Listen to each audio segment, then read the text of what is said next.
1, 2, 1, 2. Ladies and gentlemen, good afternoon. Molweni. Ndiyanibona niyaphila.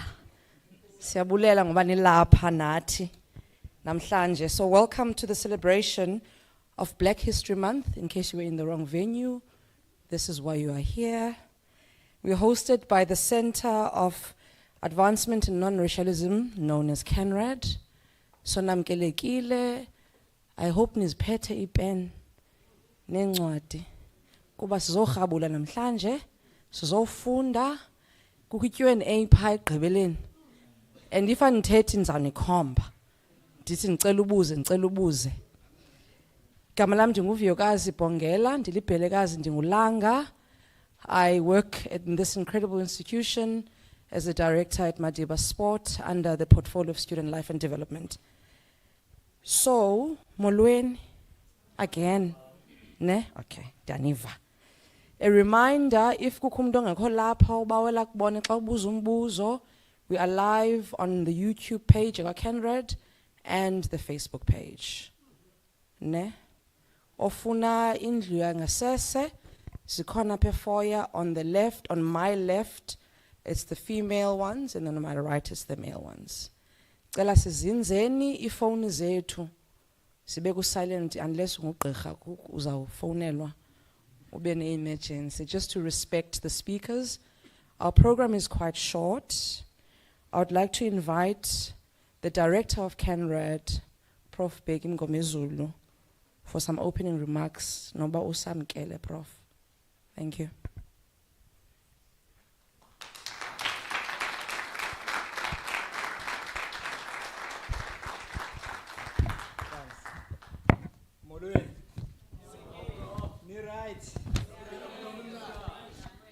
Right now. Manje uKotongwana uthi imali yakhuphuka.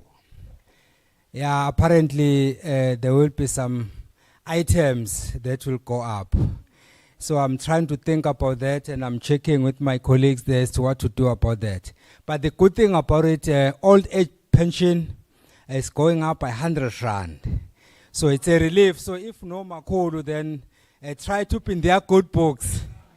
They will be smiling. Okay, ladies and gentlemen, as the program director has just indicated, in the interest of time, I'm not going to crack the jokes I normally crack, and I'm not going to offend the politicians as I normally do. I'll try to be a smart guy today and just stick to what I've been asked to do. You are all welcome, Mrs. Vuyo has said. She's the one commanding this ship. Mine is just to follow her instructions. Program Director Ms. Vuyo Bhongela, who will be who will lead today's proceedings. Nelson Mandela community, especially my dependable staff at CANRAD, led by Usispi Yangmonla, no, she's still busy outside. To you, it's Mamu Buyiswa. To me, it's Sispi. Yeah, we call it Sispi.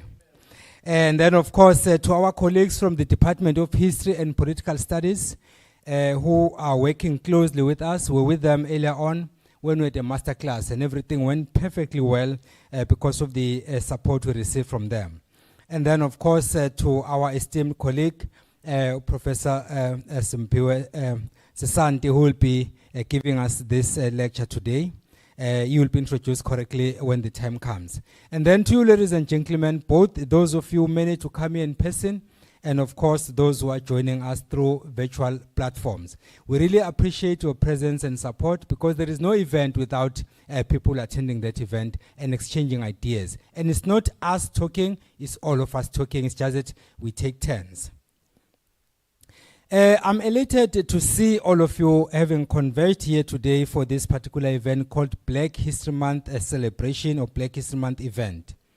When I arrived at this institution last year, coming from the University of the Western Cape, we introduced Black History Month because I was under the impression that we as South Africans under apartheid were made to believe that we don't belong to the continent, to the extent that we didn't know anything or very likely about anything that happens across the Limpopo River.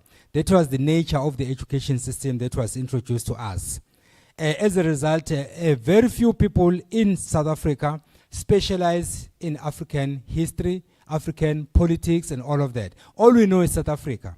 And South African history also is not South African history. It used to be white history in South Africa.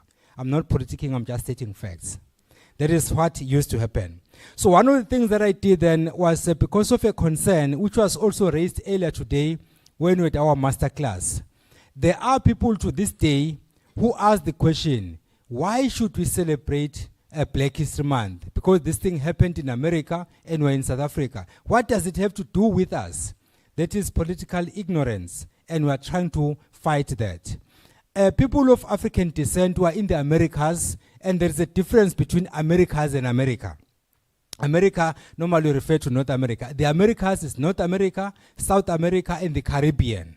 So most of the people who are of African descent who are found there, they come from Africa, the continent. But then they were taken there against their will, and then eventually they ended up staying there. So that's the reason why then we have direct links with what happens in America. The other link also is racism. There is racism in America. I spent some time in America, I experienced it firsthand. And we have racism here in South Africa, which you all know of. Some of you may have been victims in one way or the other. So there is no way then that we can ignore Black History Month. So when we had our maiden event last year, the theme was, why is racism still an issue in South Africa 29 years into democracy? That is the question we tackled last year. And because of the response we received, we took a decision that this is going to be an annual event, which is why we're having this one today. And the title of the theme for today is Black History Month, Black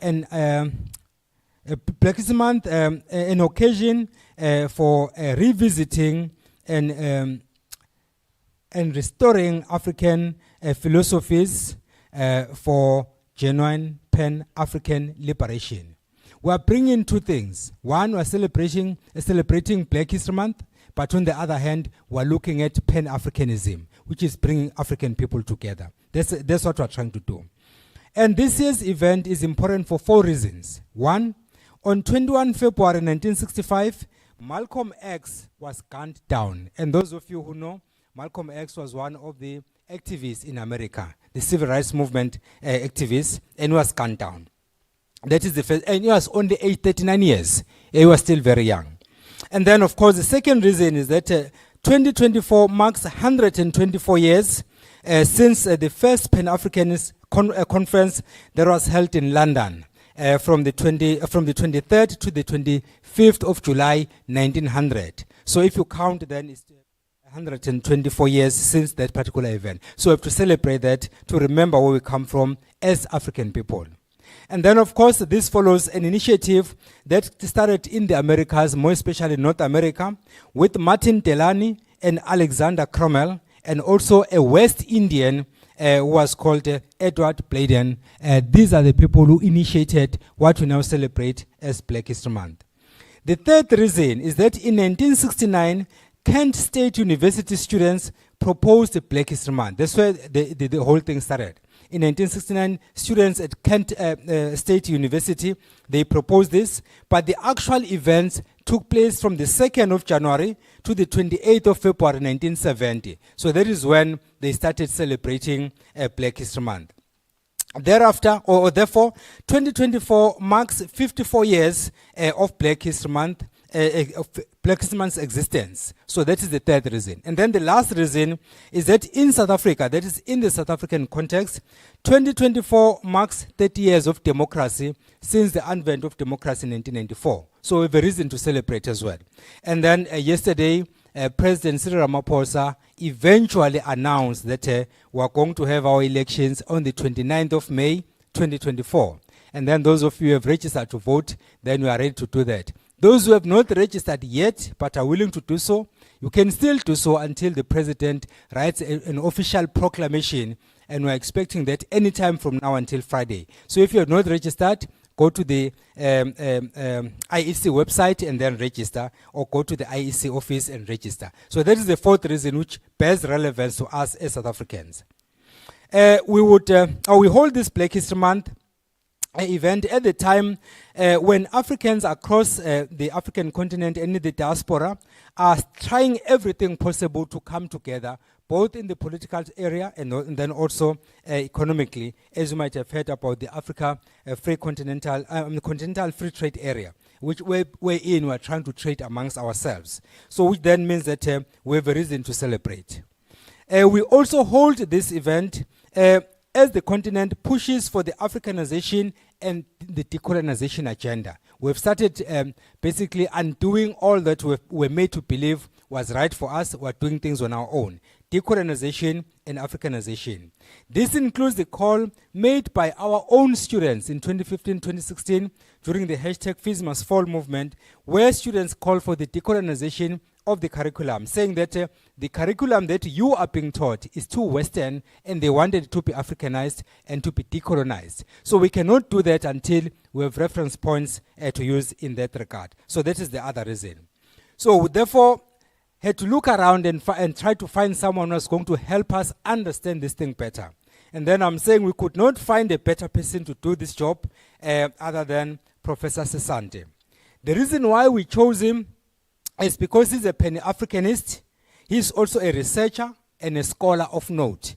We didn't want to bring someone who is low-key, you know. Yeah, we don't celebrate mediocrity. So we had to get someone who's going to pitch this at the level we want it to be.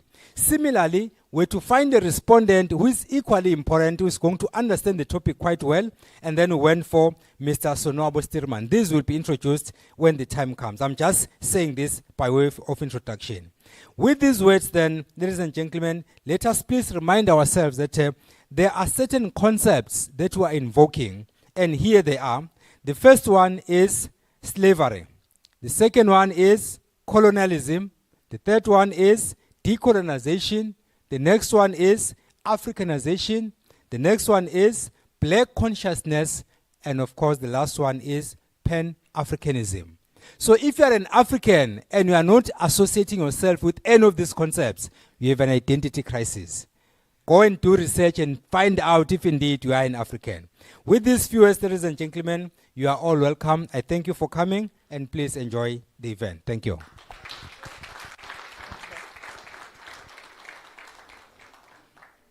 Siyabulela Prof. Siseklasini ne? Sizofunda.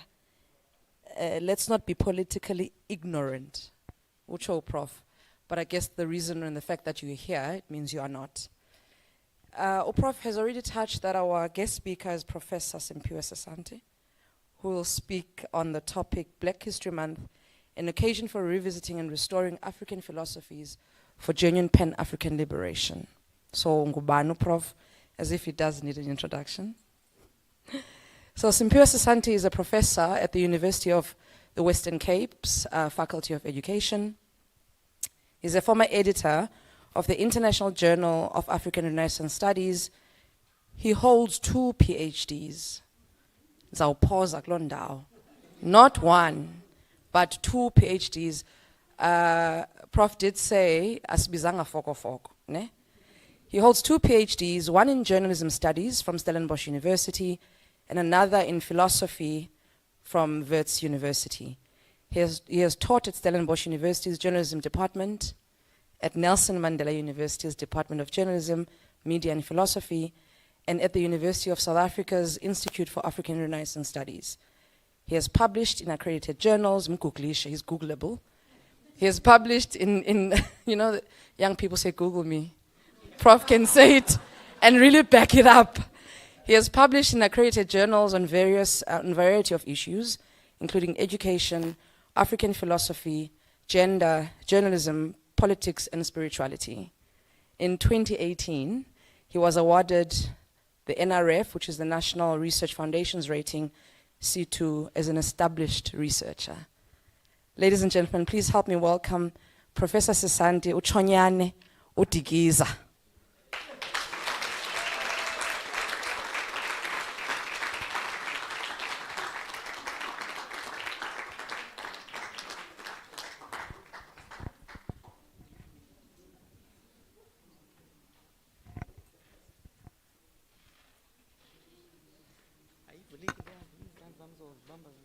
It's louder then. Lena ivulekile.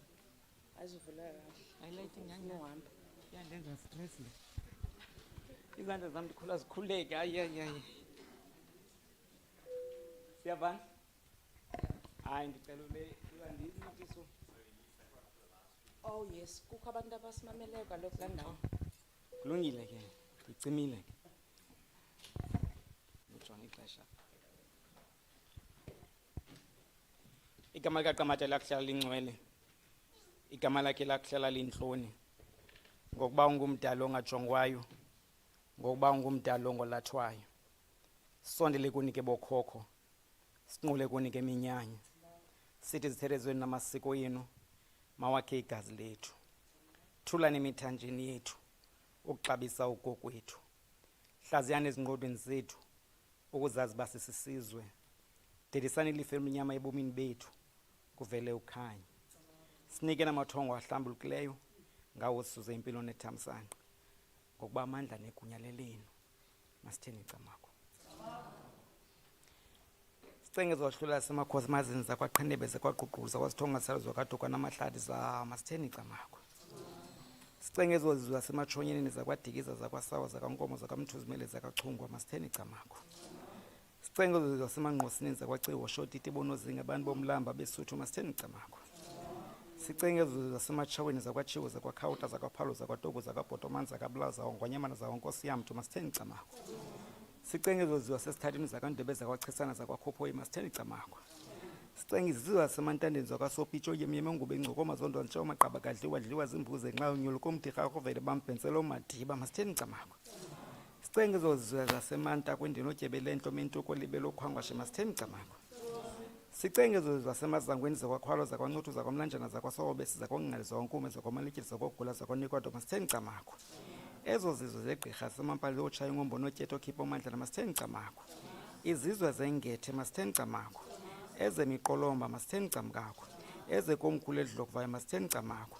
Ezasemkhathweni masitheni icamako.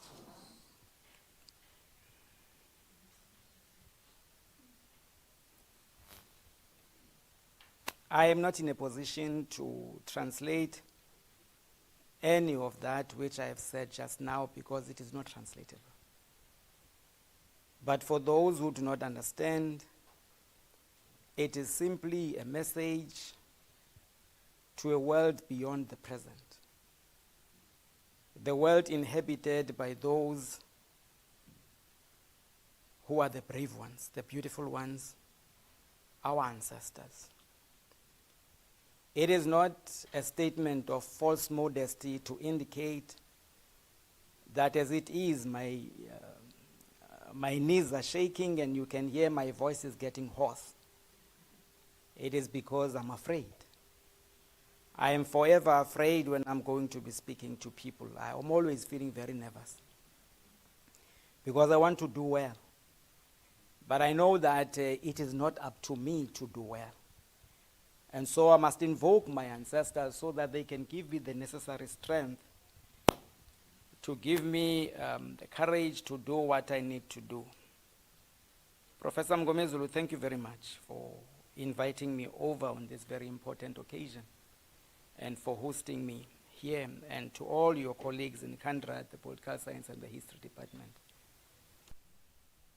I see that we are being captained by a very strong woman. And so that gives me the necessary strength to do what I need to do.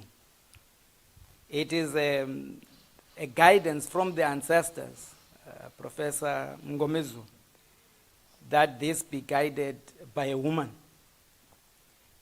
Because in African culture, amongst Africans, the African people regard, as should everyone else, the womb as the first home of all human beings.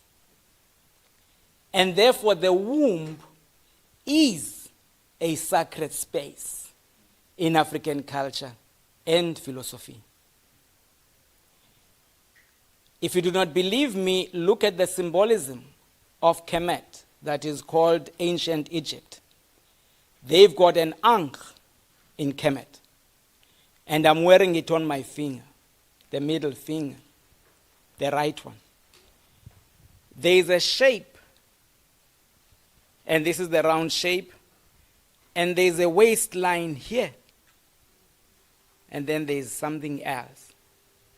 Now, but what this indicates, and it is unknown to many people, is that this round shape is the womb, and that this is the waistline of a woman, and that all of us in the world have come into this world through the vagina. The gateway for all human beings is a vagina. It is for this reason that in our language, isiXhosa, and this is Zulu, and the language of Kenya, Kikuyu, they refer in isiXhosa to your mother as unyoko, and in Kikuyu as nyukwa. And because we have been told that our languages are rude, we have been made to think that everything African is uncivilized, and we think that when I say yakunyoko, it is an insult. And it is not an insult. The word unyoko is divided into two, inyo wako. In isiXhosa, it is reminding everyone ukuthi sonke siphume enyweni. I knew that I would get that reaction. And note this reaction, that when I used the word vagina, there was normality. But when I used the word inyo, there was giggling. Because that is what the European colonialists have done to us. That we become ashamed of everything and anything that has got to do with us as a people, as African people. And it is for this reason that we are gathering today to rectify all of that. The last born of the family is called untondo. But that last born is also called itunjana. When we look at the woman again, the child begins here. And so itunjana is regarded as the last intestine of the woman. A child will not come after this. And untondo comes from umtondo. We are not expecting that this man again may bring forth another child. Or if he does, he may, but still at the moment, this is his last that is issued from umtondo wake.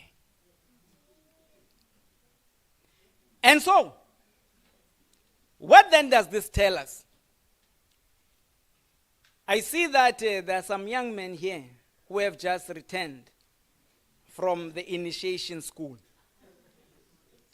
Now, I'm almost certain, 99.99% certain, that when they were sitting with some mischievous, patriarchal, sexist African men, they looked at their penises, imitondo yabo, and they told them that young men, uyayibona le Mercedes. This Mercedes must not go into any garage.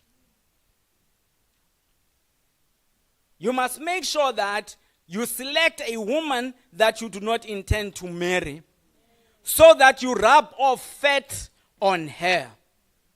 And thereafter, when you are through that process, you may reunite with your regular partner.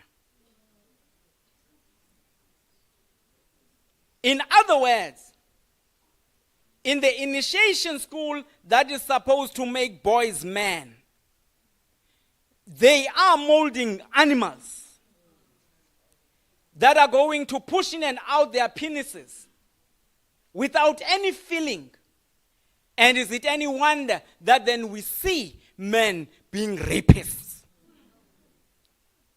Uyikhupha uyifaka umthondo wakho kungekho mvakalelo onayo ngoba uzoqabela ifutha lakho kulomntwana wabantu.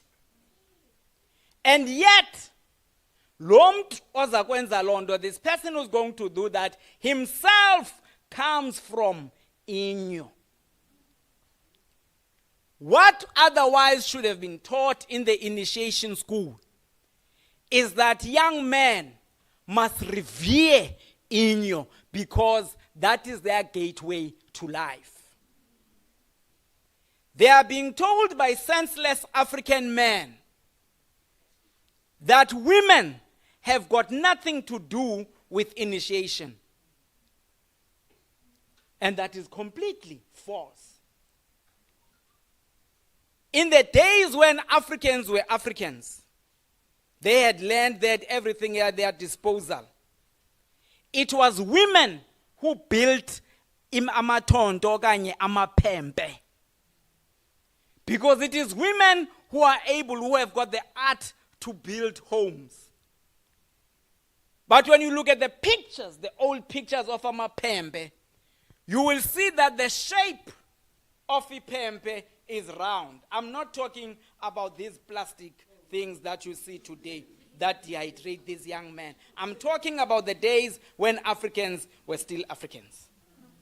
It was the women who did the task of building their house where the young man is going to be. And then the young man goes into that house.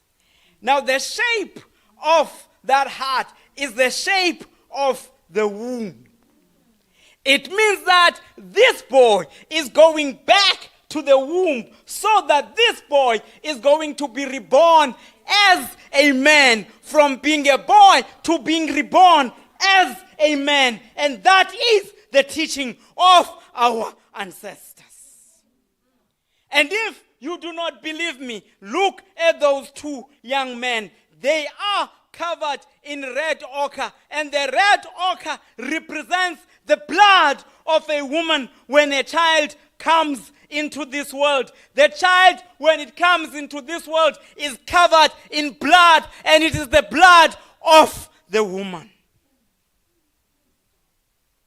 That is the teaching of our ancestors. And our ancestors have told us, our African ancestors, that maternity is a certainty and that paternity is a probability. And it is for this reason that men are brutal, because they know that their penises are not a guarantee that these are their children. And that is why it is easy for them to rape their own daughters. The child is linked to her or his mother with the umbilical cord.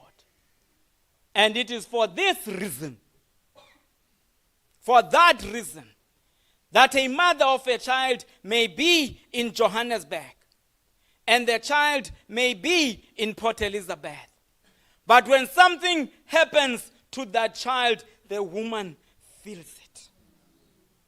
She can tell that there is something happening to her child. Because children are linked to their mothers with the umbilical cord. The blood that runs in the veins of a child is the same blood that runs in the veins of a woman. Our ancestors understood this.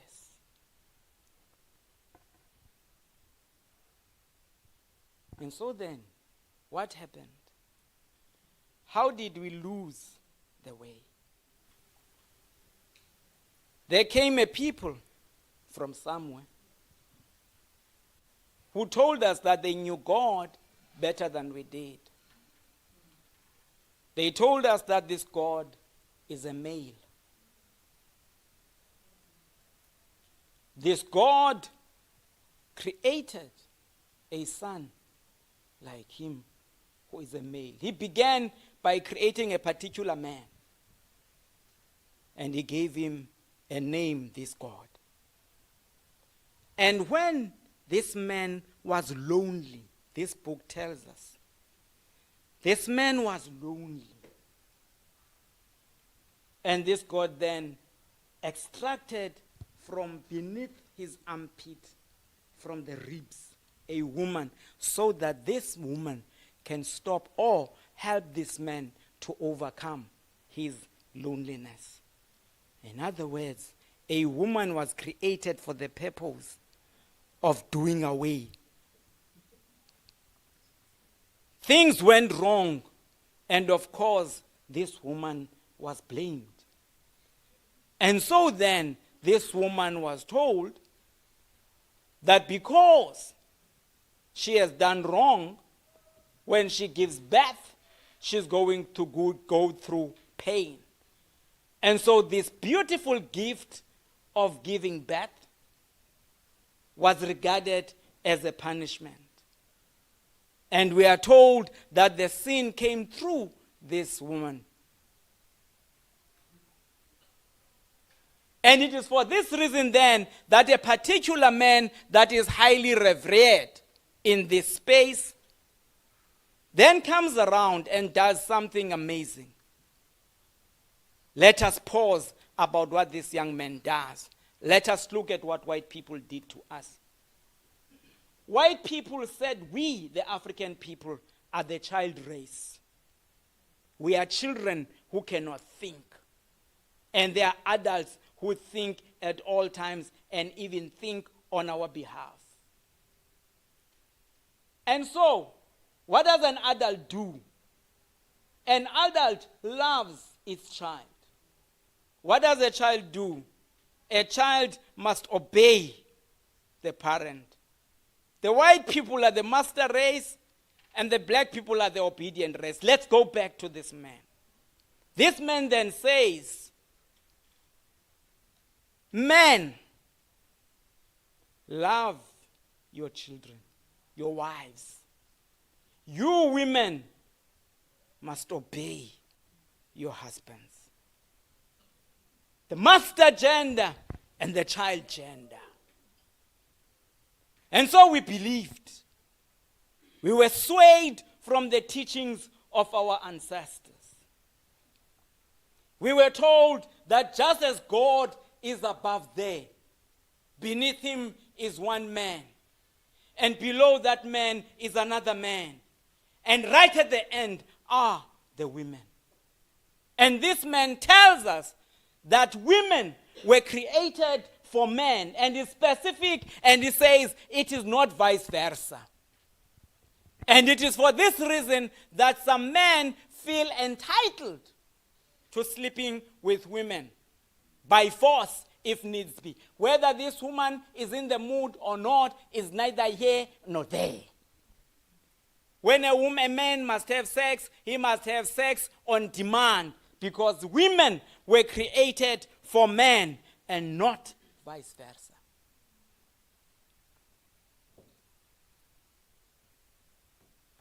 And what has this got to do with us on this day? You know, on a particular day, the brother of Shaka, Dingane, whatever mistakes he made, but on this particular day, he saw through things. And he said that I'm going to give you a signal. And I will simply say to you, Bulala Batagat. A wizard or a witch in African culture is an evil person. It is one who does evil things to people. And what do wizards and witches do? We are told that they create amongst their own people izitunzela. Isitunzela, what is it in English? No, zombie. And we are told by those who know that what the Nizitunzela do is that they put here a nail. And what does it do? Isitunzela. When Isitunzela sees members of its family, it runs away from them. The wizard or the witch takes away the ability to speak. And so at a particular point in time when Africans were having peace amongst themselves, a particular people came from beyond the seas. And they grabbed the African people and made them cross the sea. And when they got there, they forced them to stop speaking their languages. Because they wanted to impose upon them cultural amnesia. They must forget who they are, because languages, as Ngugi wa Thiong'o tells us, are carriers of culture and memory banks of culture. When you forget your language, you become a zombie. And that's why you become embarrassed when the word inyo is mentioned, and when the word that vagina is mentioned, you're normal. It's because you have been reduced to being zombies, because you have forgotten what and who you are. When they got there, they forced them no longer to have their African names, because a name reminds you of your history. When Africans give names to their children, it is a reflection of their history, a reflection of aspiration, and a reflection of frustrations. You would remember. And that's why then they forced the African Americans to stop having their names, to stop speaking their African languages, so that they may forget what and who they are. They did the same on the home continent. As if Jesus Christ was speaking English or Portuguese, and yet we know he's Hebrew. Whenever they took African children into the churches, they gave them Christian names that were in fact European names, in the name of Christianity. And that's why Frantz Fanon tells us that when the white people called African people to religion, they did not call them to God, they called them to European culture, to a European God and a European way of life. So that Africans may not know what and who they are, so that they are dwarfs in the world, so that Africans worship the white people. They retreat, and in fact, not only do they worship white people, they worship anyone and everyone who is not an African. Even the Arabs did the same. They converted Africans into Islam, and they made them not only Muslims, but Arabs. That is what has happened to the African people. I keep on looking at my watch because I'm a disciplined kid of the revolution. I have to make sure that I do not even ask for 1 minute extra to the program director. Because not only do I respect her, I love her at the same time. But you see, African men, we declare love a lot. Human beings do. But we need to interrogate the meaning of the word love. And when we will actually realize that it is not so much that we love our partners, but we love ourselves. And it is through them that we get that which satisfies us. Because we do not wish them to be the best that they can be. We only want to be the best that we can be through them. A person that you love, you support to become the best that that person can be. And so, program direct, in the last 7 minutes that remain, allow me to say that the records of ancient Egypt exist for us to get to have a sense of how African people perceived God and how they perceived creation. And when we do, we will find that in Heliopolis, and it's a Greek European name, but it's in ancient Kemet, they believed in a god that is Ra. Ra is both female and male, has got both feminine and masculine attributes. So that God is both female and male, or God is neither male nor female. In Memphis, they've got Ptah, Puta is both female and male, or rather neither male nor female. In Sais, they've got Neith, the mother of all gods. And so then we hear that there were other creatures that came into being. And that at a particular point in stage, two men fought and one killed the other. This is long before the Bible came into being, or even the Quran. One killed the other out of jealousy.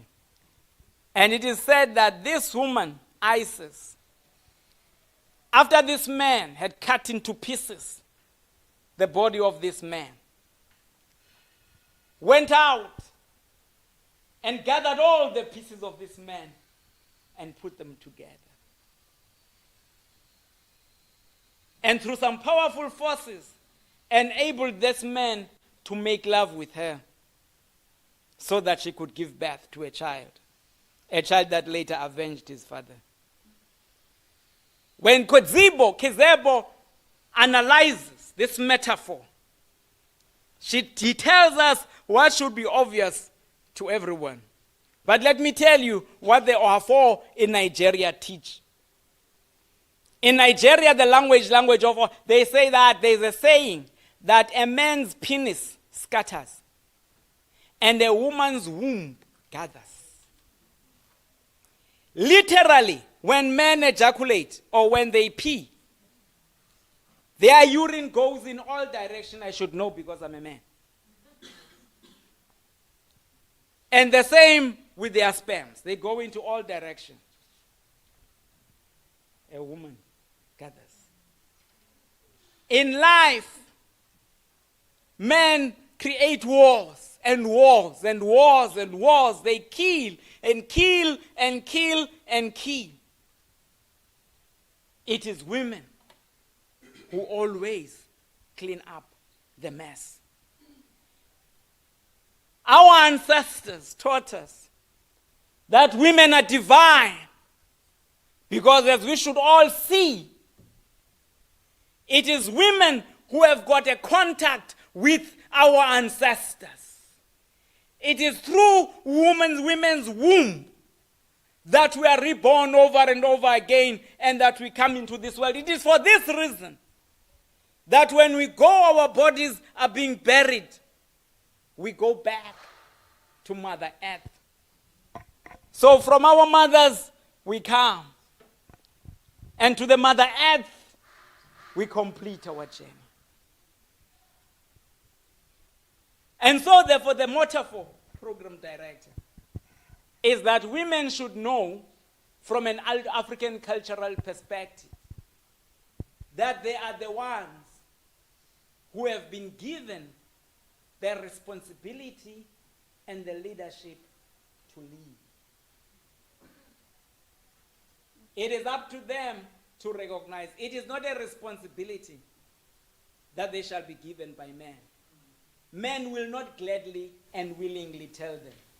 They would rather stick to the story that tells them that God is male and that they too were created. But if women, African women, want to be able to reclaim their freedom, then they will have to rediscover their African history and their African culture that tells them that in their own right, they are leaders. And we know that when Sikwanyela was cheated by the settlers in the land of Abesut, it was Mantantisi who led the battle. We know when in KwaZulu, Senza Ngakona abandoned his son, Shaka, it was Nandi who raised Shaka. That's why it cannot be that Shaka is the son of Wasanga or is the Shaka Kasenza Ngakona, Gushaka Kanan. Even at the time when there was doubt that Shaka could become the king, it was Nkabela who kicked everything aside and made sure that Shaka becomes the king.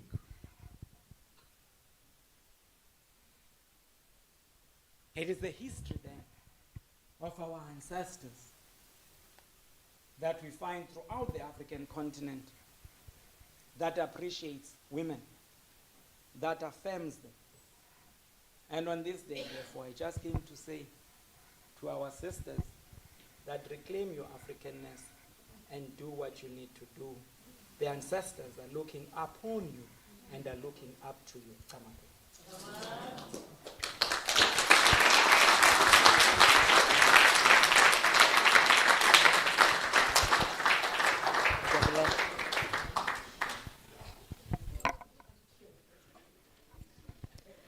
You know, the trick about being the program director is that awukwazi uyithetha into ufuna uyithetha. So ndiyathemba into yoba nizazibuza izinto endifuna uzibuza. Chonyane, sithi tata lahote, siyabulela, ngosirhabulisa, kodwa asizukuphendula ngokwethu. Ukhona umuntu obekiweyo uba makakuphendule. Butsonwabo, sicela uze ngaphambili. Sonabo Stirman, colleagues, is from CANRAD, and he's our respondent tonight. Benteke ipen ne name paper ziriti ne. Oputabacha, no pressure. No pressure kuni. No pressure, but if anibuza into ndiza kunibuza ngokwam.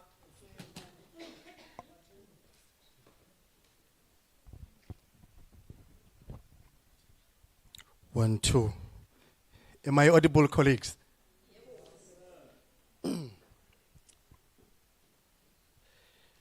Ewe kakade londo yindo ya londo.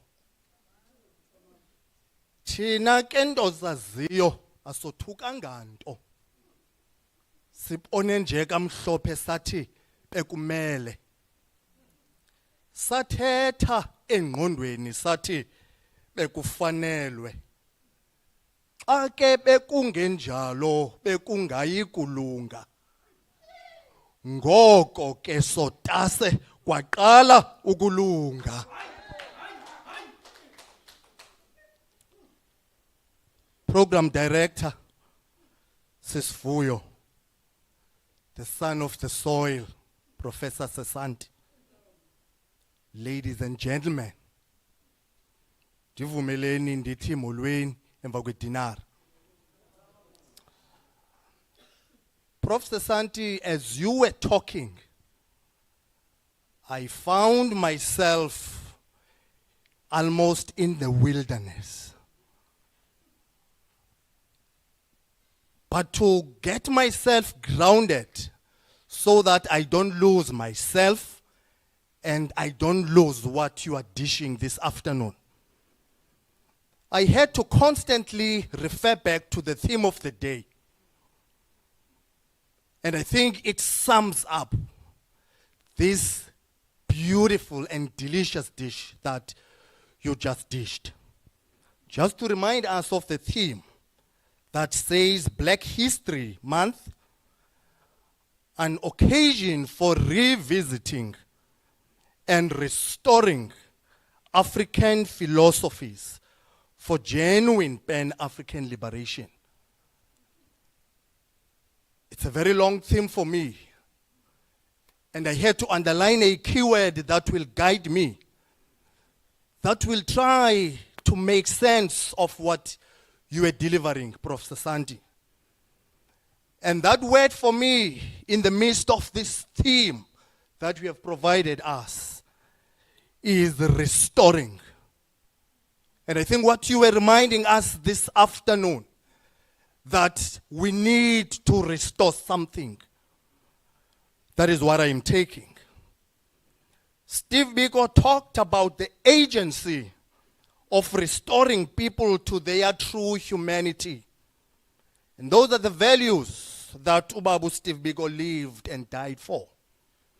And I'm very glad in your opening remarks, you reminded us of the role of women through creation as we live until we die. So Ubabu Biko reminds us there's an agency to restore people to their true humanity. Because Ubaba Usimpwe Sesandi reminds us that we were stripped of everything that belonged to us, including language. up to a point where we were displayed to the world as we were naked. Yolonto uzawubona nalapha ehanki kukho omama abafana nomama uSarah Bartman, that literally we were stripped and we were reduced into subjects ngabanye abantu abangengawo ama-Afrika. In Ngugi wa Thiong'o's opinion, the task of restoration should constitute the bedrock of African Renaissance project. And these are two great African leaders, Ubaba Ngugi wa Thiong'o no Ubaba Steve Biko, reminding us as African people the agency to restore something. Wa Thiong'o's decolonial call for a decolonized mind, for restoration of being and dignity to the victims of coloniality, becomes the unmasking of linguicides and linguifems. Therefore, this is a reminder Ubaba Usimphiwe Sesandi is bringing this afternoon, that there's an agency, black people, to restore something that was taken from us. And because I am blessed, and because I have read so many great textbooks, I remember that I am blessed because Ubaba wa Musaphila. In the midst of everything, in the midst of the literature that I was engaging, since the day I received this invitation, I had to take a drive to Etinaga Kubaba and say, Dad, I am battling with this concept of restoration. Can you please simplify it for me? And then he said, well, I know you, my learned son. You are a part of a university. But I will give you a simple definition. When we restore in the context of our Africanness and our blackness. And then he says, if I take something from you, that is what Baba Simphiwe Sesandi was reminding us. If, Kamani, I take something from you, whether we have negotiated or you take it from me by force, you dispossess me and you leave me naked. But dispossess, nobody know, benditanda. But the process of taking, whether by force, whether through negotiations, that is the problem. And my dad says, so my son, if you want to claim it back,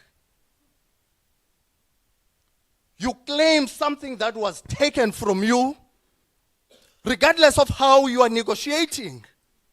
If you are taking it, you are claiming it back.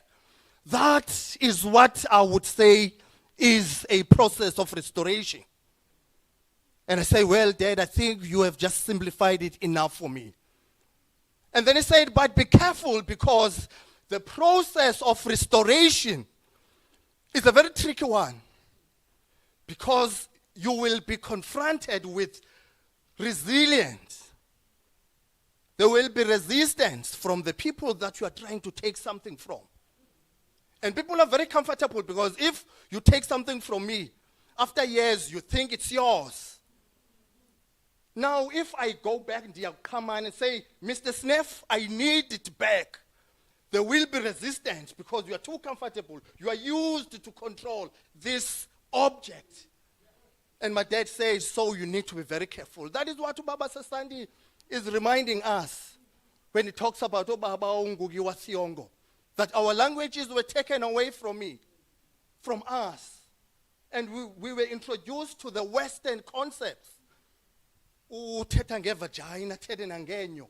And the crowd and the audience looked down, because that was taken away from us. So it's a foreign thing, it's a taboo.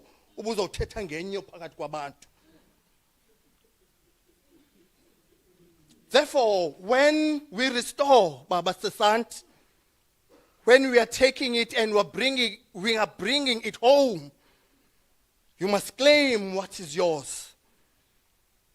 And we are saying, because my dad said it's a process, and there will be resistance.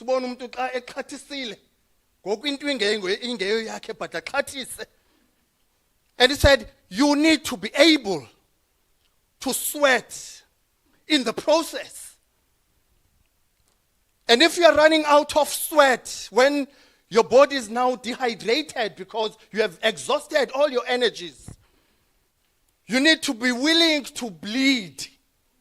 When there's no water now in your body, you need to be willing to bleed. And when there is no blood that is left in your body, my dad said, he was reminding us of the great words, Ukuti, ultimately you must be willing to die for what belongs to you.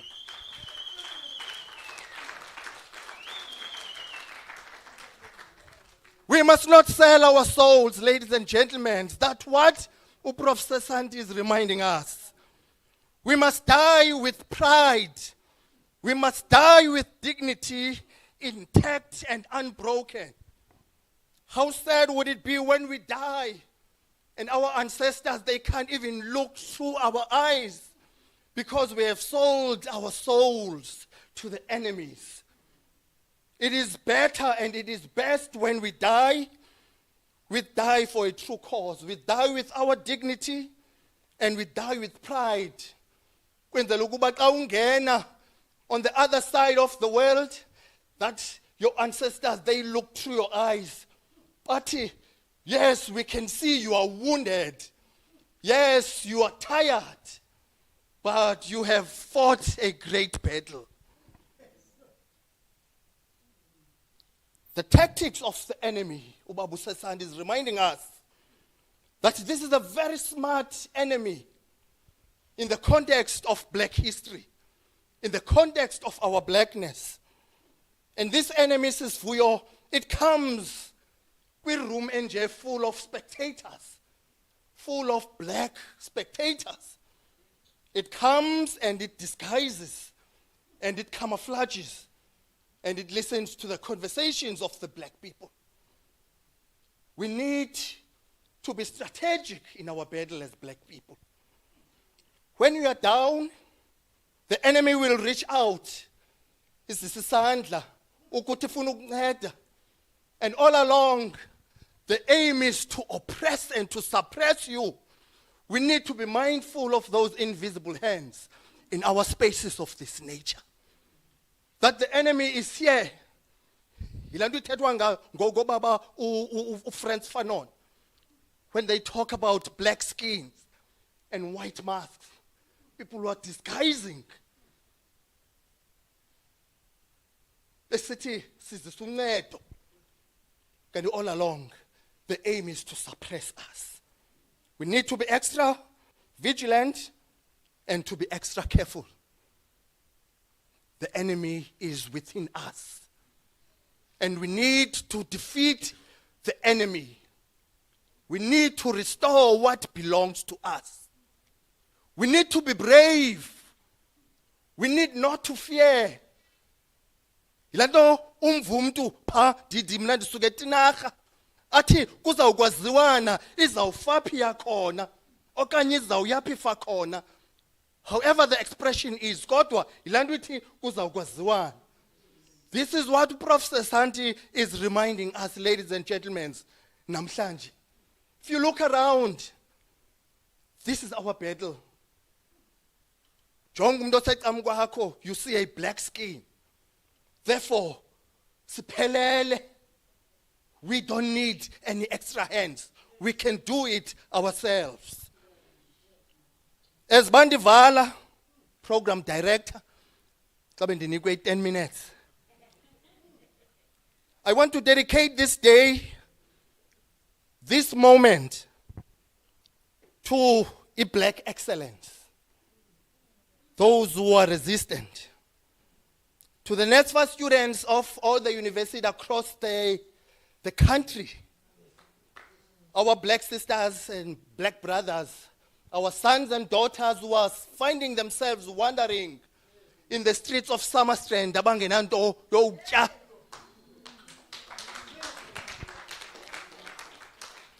This moment is for you. I dedicate this moment to Isokaya Secondary School, Motherwell, a dusty township at Gqeberha, for achieving 100% in 23 matric results. I dedicate this moment to our brothers and sisters as we speak who are trapped underground digging gold, but they can't even afford it. They can't even wear it. To our mothers, at this time who are busy preparing meals for their madams and masters. They are busy stirring a stew, beef stew and curry stew, lamb stew. But they know Baba zawukhwela ibhasi emva ko-5 and go to Motherwell and bazawusopora ngesonke esidry namanzi eswekile sithi kubo phambili maqhawekazi. I dedicate this moment to my friend, a young soul, a young lion, Dr. Pedro Mzileni, somewhere in KwaZulu-Land, who was victimized and oppressed for teaching true decolonialization and true decoloniality. They tried to break you, Mzileni, but you remained strong than before, and you never sold yourself to the enemy. To every black child who is here today, let me remind you that the most common way people give up their power is to think that they don't have any. Never be limited by other people's limited imagination. As in the Grib, I'm saying, black people, if they don't give you a seat at the table, bring your camp chair. Amandla!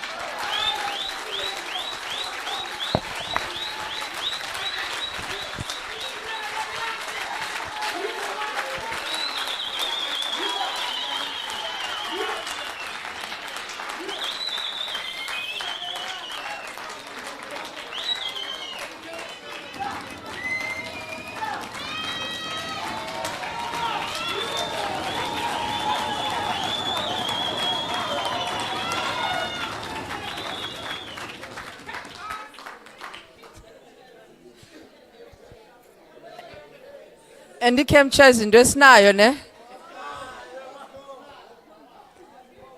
Siyabulela bhutswana wabo. Hey. There's an intelligence in our history.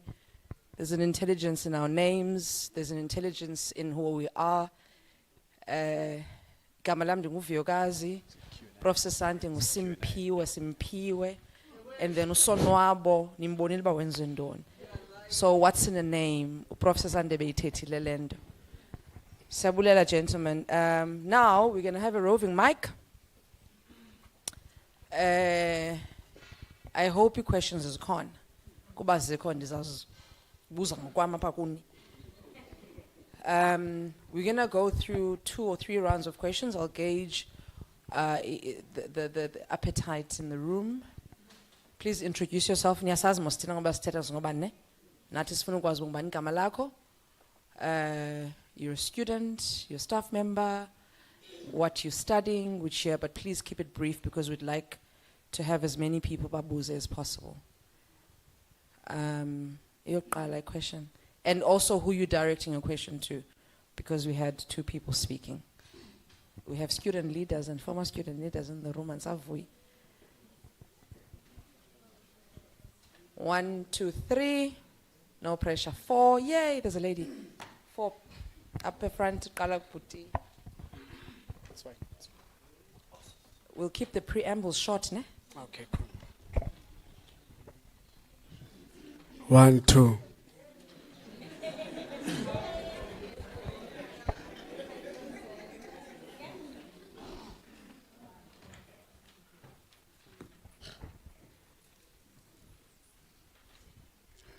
Hi, I'm Sandile Stirman, alumni of Nelson Mandela University. My question is directed to Prof. Sesanti. Prof. Sesanti, you spoke about the vagina as the gateway to life. My question is very short and simple. What about those guys who who went through C-section, not vagina? Thank you. Thank you. Second question. Binguwe Putine? Yeah. Mandisibulisele nam kumndongo lapha ngaphakathi nguanele wakonomanyama. I have a comment rather than a question, our program director, just to commend our speakers and kukuncoma the theme of the day, because I was hoping ndokubapha kuzawuthethwa about the literature, education and the economy, but the angle enize ngayo, it was super profound, and in fact this for me feels like a counseling session. Oh, wow. Than just a class. I have learned so much and I have grown. Siyabulela baba. Nkosi kakhulu.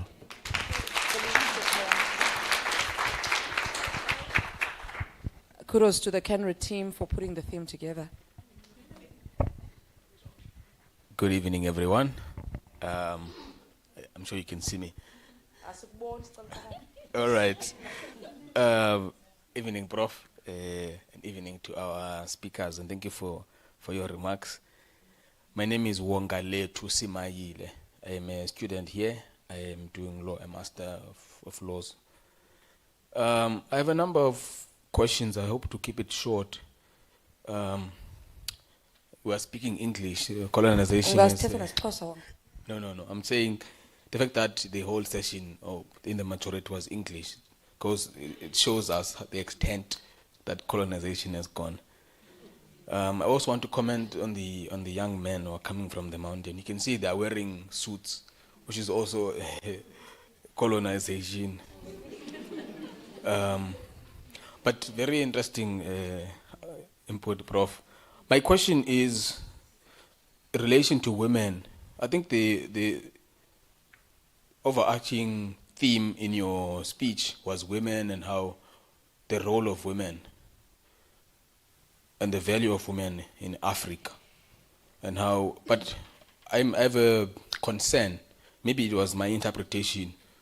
It seems in your speech that you were reinforcing patriarchal norms, that women are good for bringing children, for nurturing children, and for raising children. And that's what they are good at. And in fact, that was the focus of the message. And that is a patriarchal outlook. Now, my question is, what do we say about African practices that affect women? For example, ilobol. I think it should be accepted or common cause that if a man, we used to say, if a man has many daughters, he's rich because he's going to have cows, lots of cows, because they're going to receive lobola for those daughters. And then we say, ubuhle beno does inkomo, and inkomo come through a lobola. So what does that say about how historically how women are valued historically? Yes, we know they are very good in the home and all of that.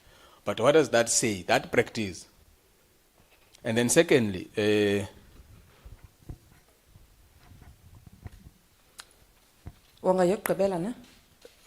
no, let me leave it there. Oh yes. Thank you. Lastly, but another focus was, it almost seems that all women are good for is for reproduction. So I have a problem with those kind of that. The message had that effect on me, that women are good for bringing children and nothing else. Thank you. Oh, it's fine. Last one, and then we allow for responses.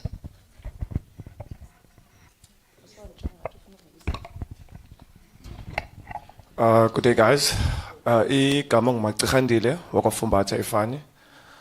I could say, since I think the first speaker was welcoming the guests and everyone, he mentioned that this is more like a session of sharing ideas, right?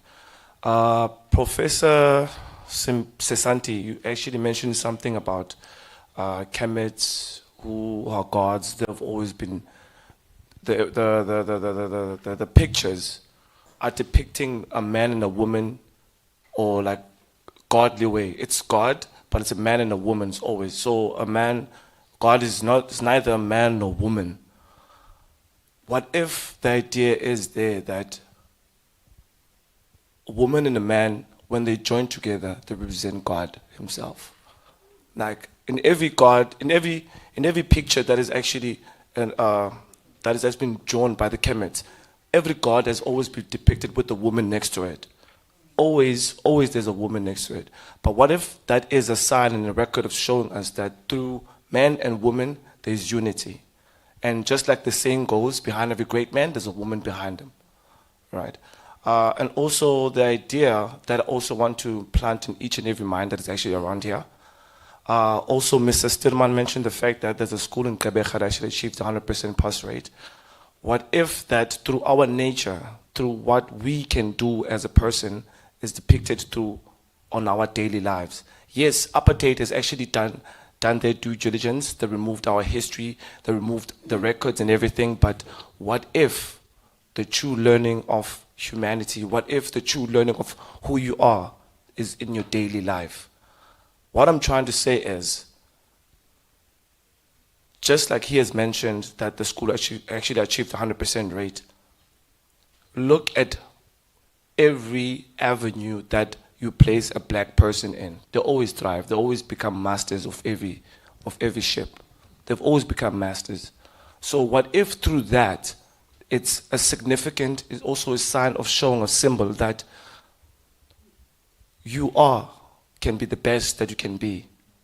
Regardless of whether you may know the actual records of our lives past that, you are what you can actually be. And also mentioning the fact that the symbol of godliness that is actually represented between a man and a woman, marriage, another name for it is called the holy matrimony. It's holy, right? So it also signifies unity. It also signifies through man and woman, you guys represent God as combined together. Meaning the other one depends the other, needs the other. Just like the flower needs the sun to make food, man needs woman and woman needs man. No one is greater, no one is lesser. Right. Thank you, Bud. Thank you very much. Thank you. Thank you very much. I would like to do all the questions and then conclude with the lawyers.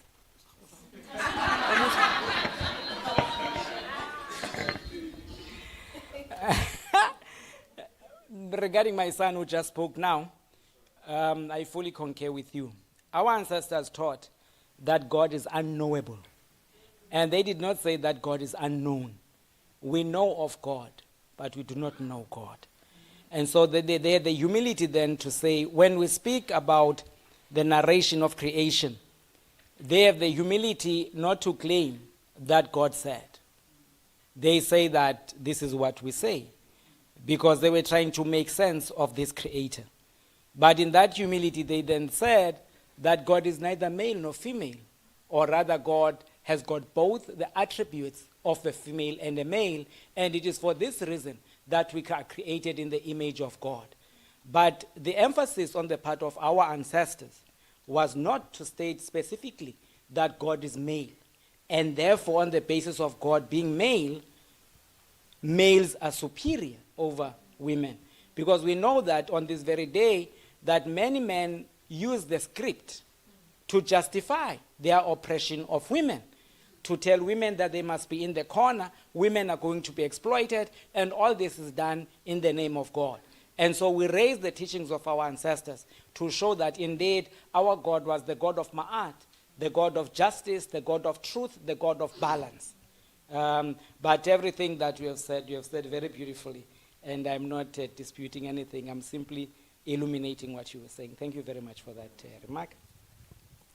The very first speaker or questioner said that, what about those children that came through the C-section? You would have been a very good satirist and bring in satire, and you would laugh very good in that, and you would even be a great comedian. And my son is a stand-up comedian of note. And so I say this to you in great appreciation. In fact, he said to me, listen, Daddy, I don't want to be a professor like you. That's not what I'm cut for. I don't want to be a revolutionary like you. That's not what I'm cut for. I want to bring laughter into this world. And I saluted him for that. And so by saying all of this, I'm saluting you. And having then said that, even if children were to come through the G section, it would not be a rule. It would be an exception. And so we don't make exception rules. Rules remain rules. Children come through this world through the vagina as a general rule. Even if they did not come through the vagina, they would still be coming from a womb. They would still be connected to their mothers through the umbilical cord and not to their fathers. And that is a fact. And you know, in your culture, something beautiful happens. When you go to this beautiful center, which is the river, Mkatwin, you know there's a song that is sung when they wait there. Iti dabawo sicela mandla, dabawo sicela. And they don't say, Tangi sicela mandla, malune sicela mandla. Okay. And then the person next after you was the one who said that he was commending the angle in which we took it.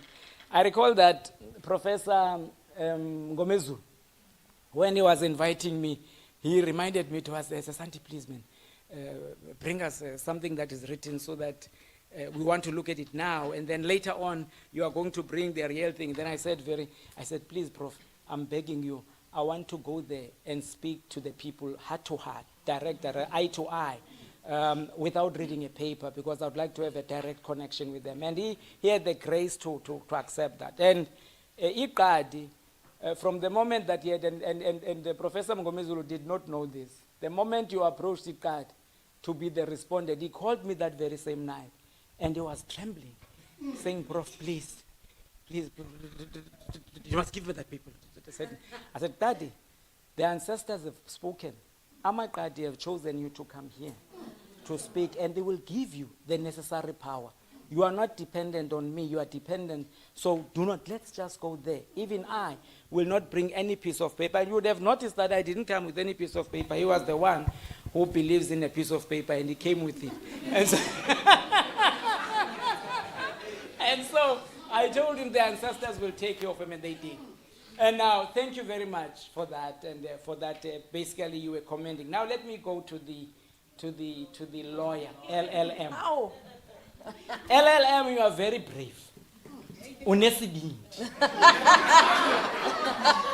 And so, let me reciprocate. Ngesibindi sakho, I cannot let you down. I must reciprocate. Let me begin by saying that, language tells us a lot of things.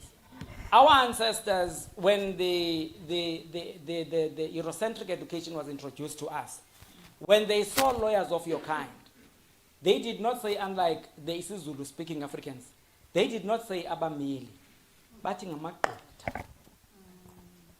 You know, amagqwetha are those who twist facts around. Uligqwetha. And having said that,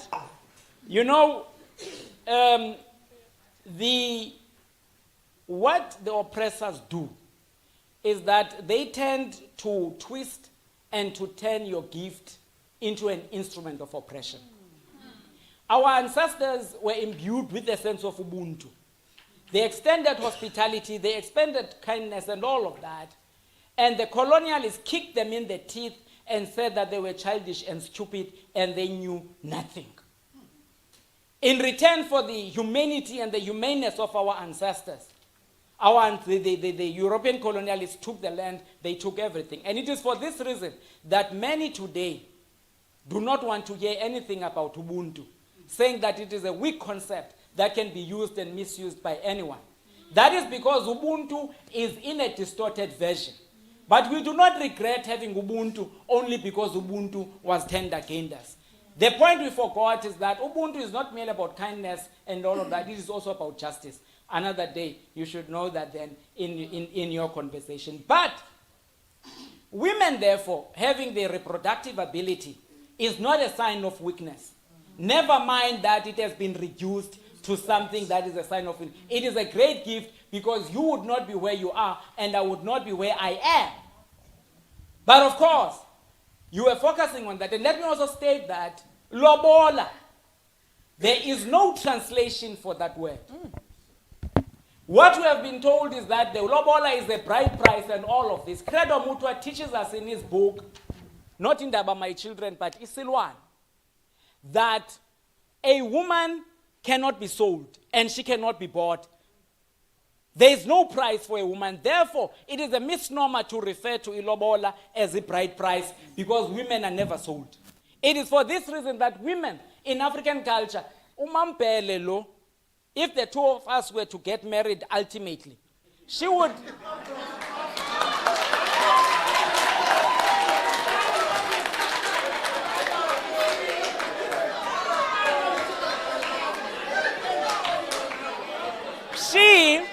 She would remain umambele and I would remain umchonyane.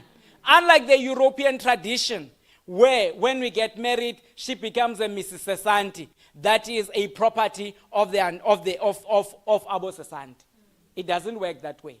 Lobola in African culture is a gift from the son's family to the daughter's family, appreciating their daughter who's going to have to build this family. Because women in African culture are not only the wives of their husbands, they are the mothers of their husbands. You do not give birth to your wife, but your wife gives birth to you. Your sperm is taken in. Together with the egg, you are brought back into life and reborn. She is your mother, but you are not her father.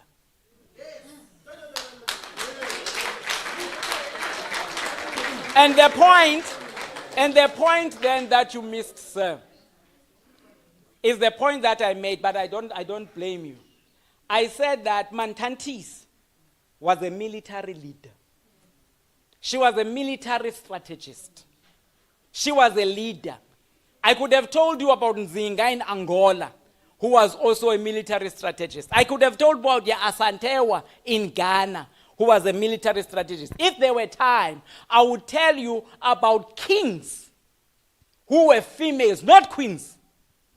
Kings in African culture and history who were females, because in African culture, a woman may be a king, not a queen. Not be called a queen because she's married to a king in her own right. I made that point, but I made it briefly. But thank you again for the audacity that you have so that I can come back and make that point very clearly. I love you for that. And I also love you. I love you for your bravery. I love you for your bravery. We are not here, and it's very good. I want to commend this. It's very good that you should be able to raise questions and to identify what may appear as weaknesses in my presentation so as to give me the opportunity to illuminate the point. And I thank you very much for that.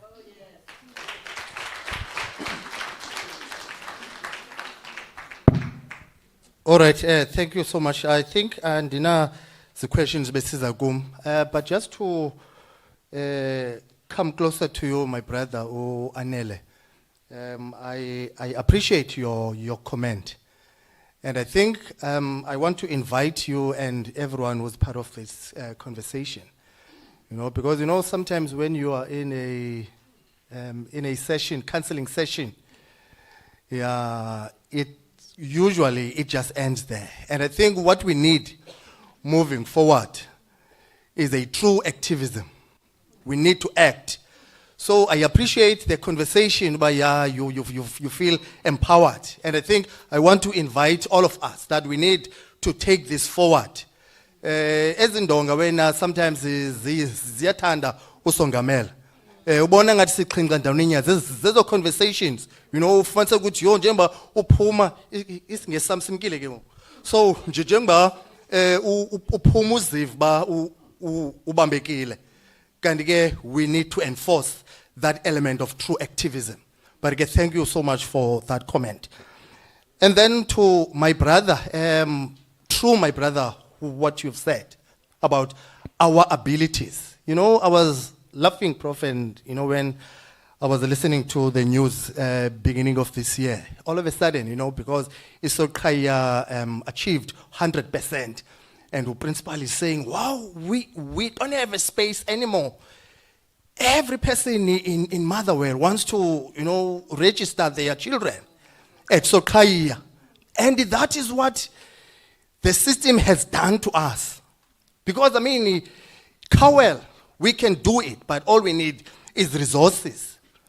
Solomon Mahlangu, New Brighton, Ikwezlom, so we can do it, but we don't have resources. And I think those few that are very smart and very, upfront, they are demonstrating that without resources. So I appreciate Londo Uitetayo Ngosiam. Uguti, yes, in everything that we do, if you put a black person into any test, they will always succeed.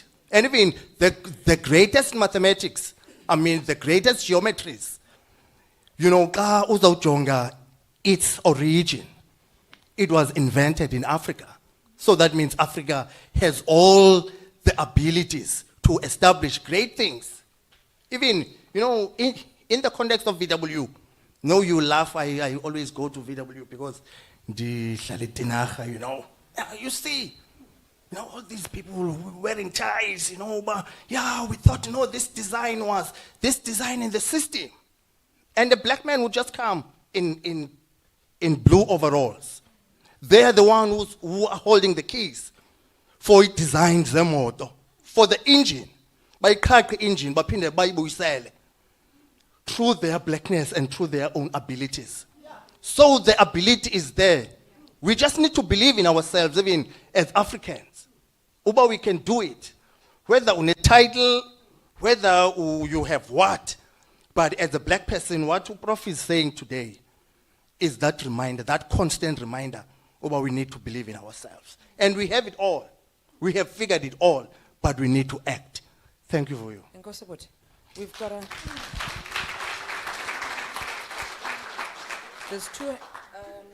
There's two hands in the room, but there is a question online. Prof Pekin, on the spot then. You mentioned this in the opening. Uputs Kumbuzo Dlamini is asking, why are we doing Black History Month? How does an American concept apply to us? And also, why are we choosing the shortest month to celebrate the world's original people?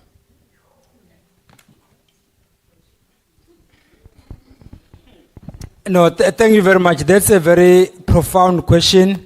And this is exactly what we did last year. We tried to explain what Black History Month is all about. I tried to do it here in one page. In fact, there was one paragraph where I addressed that. But the reason is very simple. There is a lot that links us as Africans with African Americans. They are people of African origin, as Professor Sand was saying. So there is no way that we can claim our identity without also considering our fellow Africans in the diaspora, in this case, those who are in the Americas. Through slavery, through colonialism, we were spread all over. The reason why Britain is where it is right now is because of the sweat and blood of the African people. Industrialization would not have happened if it wasn't for Africans. So in this case, the reason why we're celebrating Black History Month during this short month of February is for the reason I stated earlier on. I said that when the students started doing this at Kent University, they proposed that we should have this particular event. And when it happened during this month. That is one reason. And I stated the other reason that when Malcolm X was killed, he was killed on the 21st of February, 1965. And the reason why we're celebrating these African Americans is not because we take America and then we put America at the top. Just yesterday I was telling my colleagues that I was not disappointed when America used its veto power on the resolution, UN Security Council resolution. I expected that to happen anyway, because the UN Security Council itself is not democratic. So I knew that was going to happen. But then the sufferings of the American people and the sufferings of the African people is exactly the same. I even made a statement that having lived in America, I know what racism is all about. I had to bring other people, to call other people to order, reminding them that I'm a South African. I had enough of apartheid in South Africa. I cannot be experiencing the same thing in America. That's because there is that link between us and the American. So whether we like it or not, we have no choice. The fate of the African American people is the same as the fate of Africans within the African continent. Be it in South Africa, Nigeria, Ghana, whatever else. As long as you define yourself as an African, then of course you have a link with the people in America. Thanks. Thank you, Prof. We're taking a second round of questions. I've got 2 already in front. 3, 4, 5. Thank you. Okay, thank you, everyone. Good evening to everybody. My name is Andisiwe Felele, master's student in law. Mine is to just show appreciation and thank Professor Santi for just invoking in us the spirit of understanding and identifying ourselves in terms of our African identity, and also outlining sort of like the lack of our African identity as the reason to the social ills that are in South Africa and ultimately in Africa today, and also obviously outlining the importance of women in society. Thank you for that, because that is a constant struggle in the name of feminism. Mine is just a question for Mr. Simpiwe. You didn't capture me on your response on the importance or the value of women. So my question would be to you that in the South Africa that we have now, Africa we have today, where do you envision women placed in the cause of restoring our African identity? Thank you. Inkosi Sonwabo, ne? Thank you. Sonwabo. Cela unike uMama uNtshona, the newly surname changed Mama uNtshona. Good evening, everyone. When Prof, you were speaking, there's a song that came to mind, Langoma iti. Kutheni sesibela, hindono no bangela. You know that song? Yeah. Now, we attend these things as staff. I'm a staff member, student housing. Sometimes you RSVP, oh, who is going to annoy me, let me RSVP. So I looked at the subject and I read your profiles. But what I've experienced as an adult seated here versus what I read, I am blown away. In Danolo Yiko, in this context, so we work at student housing. And there's something, when a prof, you covered, and I know you particularly mentioned the young men. But ndicela, what was said to them, we take it as black people, because when there's failure, we share in that. And Prof, Dlangotuku Mamshi, who's my boss, sometimes I pray over the young men. I said there was in that open, because they come like this. And that's when what is said, either there, or but there's this 360. And I sit on central DCs. And it's painful. And what you've cited here. So here's a challenge to everyone in this room, irrespective of age, Prof. And I feel so robbed. There's almost a stigma. There's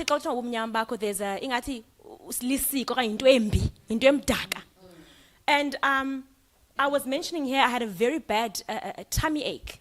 No one said to me, but I saw abanye abantu looked at me like, okay, I'm thinking, but this is an unprocessed version of what you have in your cupboard. So ubuthina Prof subuxuthiwe. And abantu baya khamla ngathi whilst we are watching, because M20 apha ento kumlungu that's there telling us about our, you know what I mean? So sixuthiwe. So thank you for that. And to the young men in the room, and us as women as well, I think, Prof, sometimes, Tina, as women, it's not what we say, sometimes how we say it. Kubo, in breaking them as well, under this thing of kwat, ne? Failing to understand that kusafuneka now baqwatyululwe. So there is a schooling that is required, both sides. But when you have ignited something, Mamshi, that she has been driving, Kuti, there must be gender parity. And abantwana bethu, in particular the young men, abanazi role models. And there's no mentoring. So thank you for this. And I think Vuyo, through your office in collaboration with Eyetu, a series must be run. But as the Koyo Prof, sometimes back cultural, fumanisa yontana bayabaleka, because usually it's a Xhosa-driven initiative under the ambit of Koluku and all of that. Asikwazi ungena kulo mhlaba. But there are certain things that cover all of them that end up tina zikwidisi. So I'd like to thank you, and that institution of higher learning ziyeke uba breeding grounds engathi sishotyelwe singabantu abamnyama, we're not going to make it. Abantwana bethu must come here, mabagrade, mababe ngabantu, baphume. I-university yondawo hlala, by the way, ngifuna ukugcinisa lo part.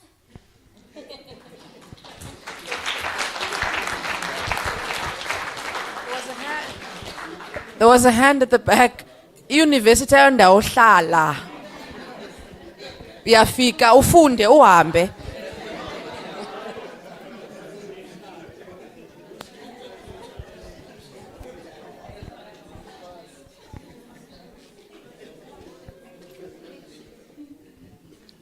Molweni. Okay, so ndingusibongiseni wakwamlisa owaziwa ngoba nguShibopho. Yeah. So like ndifuna ukuthi enkosi kulento kubantu uBhutisimpiwe. Yabo, kwale into abaze nayo apha kuthi yabo. Because ikhona into endifuna ukuyi-add nje incinci lawe, because like uthetha nge-South African history yabo. Pakulando uba uShaka ulento mama kaShaka uNandi wakhanyelwa ngusenza kakhona yabo. But ke ibalekile ba like sonke siphuma phi yabo, so siphuma inyweni. So yeah, sonke siphuma inyweni yabo, so yeah, so into benza icela man ku like umuntu around apha, I think ubhuti bani sono wabo ne. Yes. Mkhulu wami ndiyacela man, izinto ezinje like mazikwazi kufikeleleke ebantwini. And two, lento inga nje bayikhona apha eNMU, like make kube like senze okanye something like a road show yabo, ihambe zonke izindawo yabo. So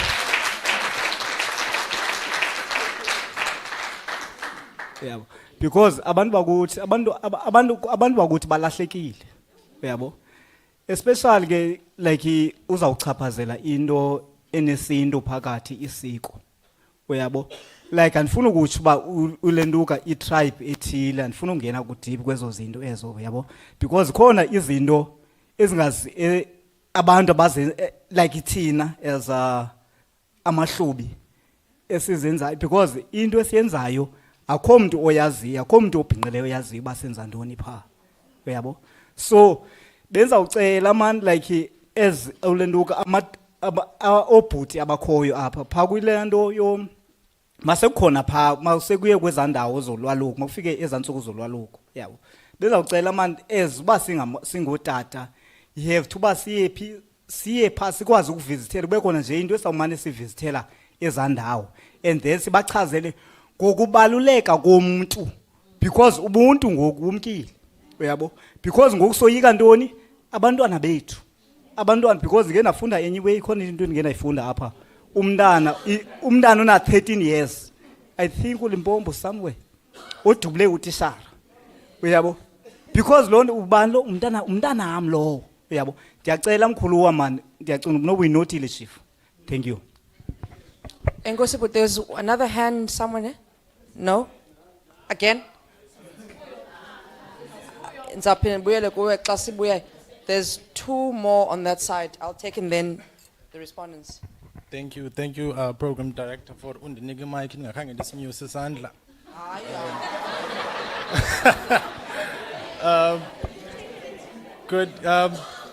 Good afternoon to everyone in the room. Uputsonwabo as well as Professor Sisande.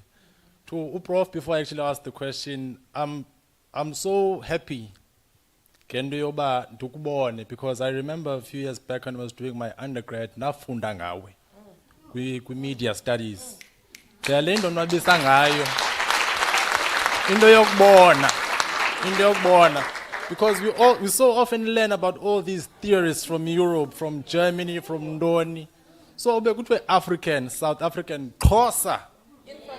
I'm still in disbelief, number one. To my question, the question I fear it won't be focused, but it basically touches on everything that you've spoken about. And it will ultimately culminate on a question based on zonke nje izinto. And ndawuzekelisa ngosapho lwam. And ndizawucela nje undikhanyisele. So this past December, ndingangenanga kakhulu kwindaba zasekhaya. This past December, ekhaya we had something called ET. AmaXhosa ke will know what ba yintoni ET. Hayi ke amaTswana ntoni. Someone will translate, I'm sorry. We had ET. Okay, let me try and explain.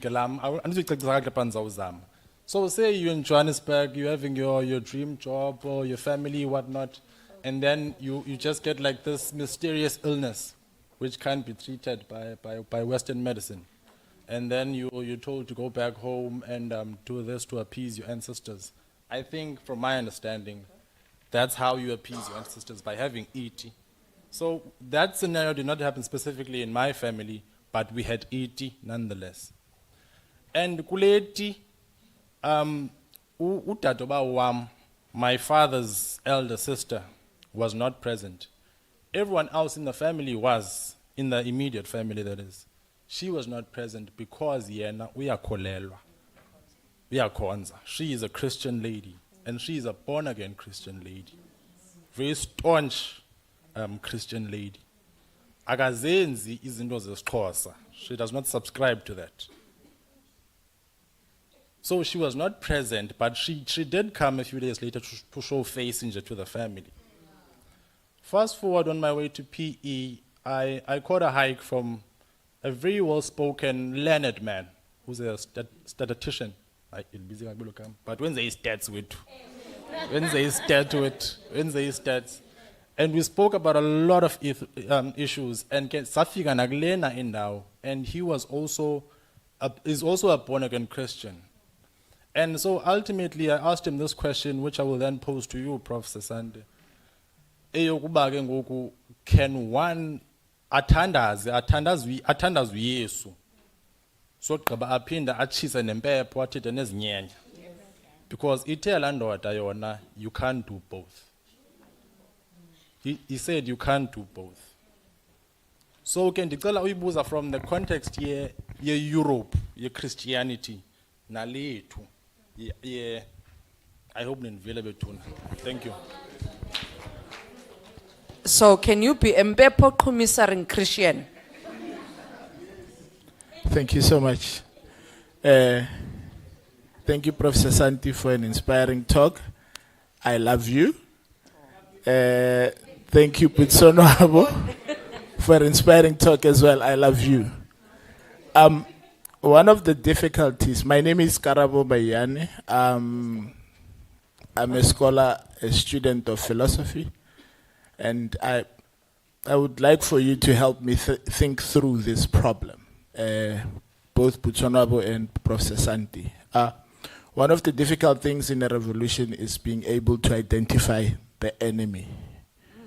And in the context of the themes that are mentioned in this place about colonization, decolonization, slavery, and the likes, one of the challenging things in terms of faith to identify is who the enemy is. Because what we've inherited as a result of colonization was Christianity. But Christianity in terms of faith-based system is one of the youngest.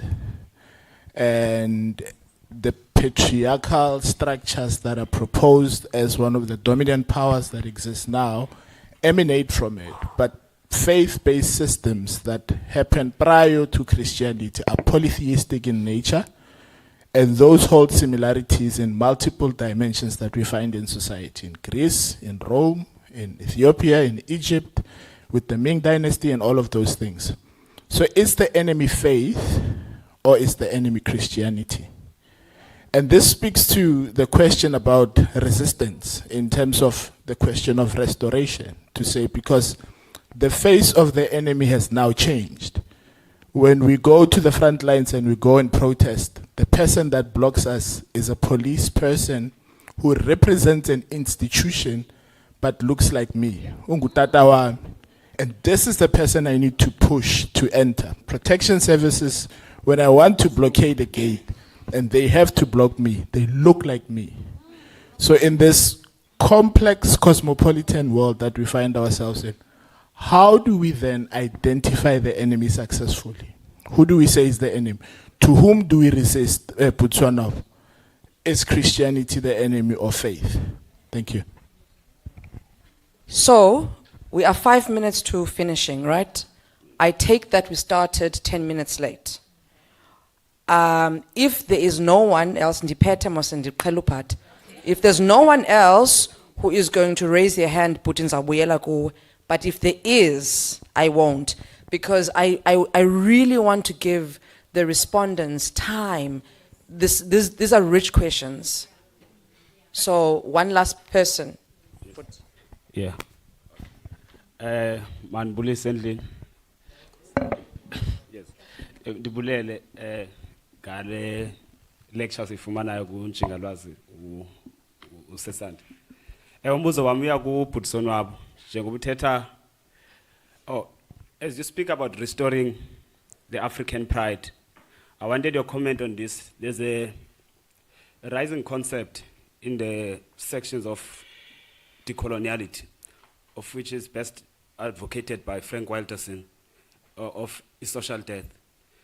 Now, this concept actually means that because of the years of the damage that has been done by colonialism, black people being suppressed, they have reached to the level now that they are dead socially. Now, they cannot do anything. They can't even revolt because they are dead socially. You can't do anything when you are dead. So I wanted your comment around that. Ngosi. Prof. Botswana. Thank you very much. Siqale ngosesandisiwe ebe senze a comment. She was basically making a comment and not raising a question, and I think that she wanted a clarification from IQAD. So I will defer that clarification to IQAD because she specifically asked IQAD to clarify something. Then the next person was Umamun Chona, raising very important questions. I want to begin by this point here, that you know there's a song amongst isiXhosa speaking Africans. They say, Unyamezele, Sunyamezele ntomba semzini, Sunyamezele. You know? Nyamezele ntomba semzini, meaning that women are called upon to take all the nonsense that is being dished upon them by men. And yet the truth of the matter is that in our traditions, when a young boy is made to sit down, he must not take insango, he must not drink utywala, he must be sober. Cold water is poured over him so that ijwabu eli libheke phambili. Then libanjwe ijwabu ebu litsalwe. Lawugqiba lidlangwe. Lithi xa lidlangwa uve kuthi zi. Kubekho into ehlaba apha entliziyweni. Kuhamba iintsuku. Ubola umthondo. Ithi xa ityanywa lento ibuya umva ihumba umhlaba ngezithende.